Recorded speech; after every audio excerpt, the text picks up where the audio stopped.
bohong. Aku hanya memikirkan satu peraturan penting. Kenapa kau lakukan hari ini kalau kau bisa melakukannya besok? Hahaha.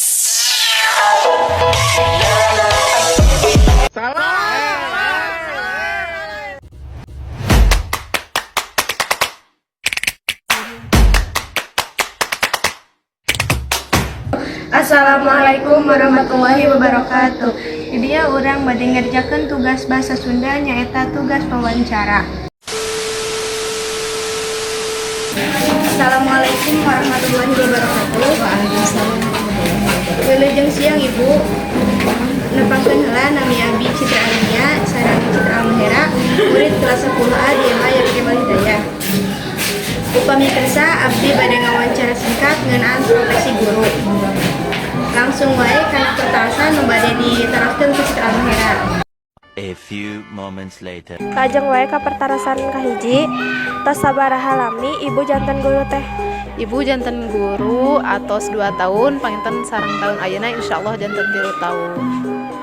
Ibu ngawulang pelajaran naon wae di sakola ieu? Di MA YPK Hidayah, ibu kaleresan ngawulang bahasa Arab di kelas 10 hungkul.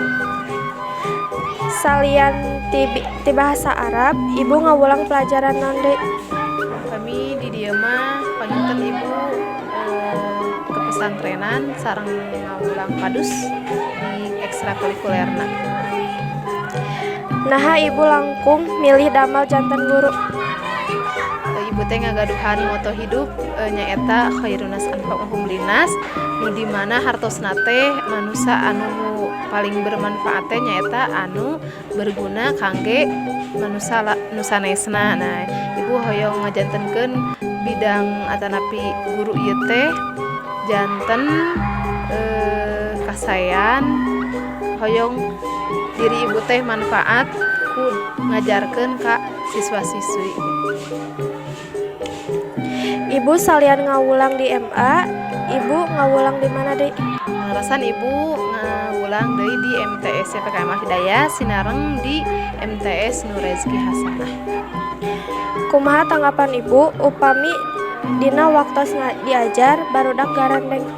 Muhunnya pami nuju diajar barudak garandeng eta teh salah sahiji nanya dalam bahasa Arab mah panginten goiru muadabnya kirang beradab ya, karena guru nuju nerangkeun anak-anak malah garandengnya janten kurang menghargai guru, janten di notifikasian ku ibu mah teh si ilmu teh tidak janten manfaatnya kangge anak-anak gitu, kangge siswa-siswi, karena kesalahan bukan kesalahannya nya disebut kesalahan ya nyaeta tidak menghargai gitu ya orang yang sedang berbicara di payun.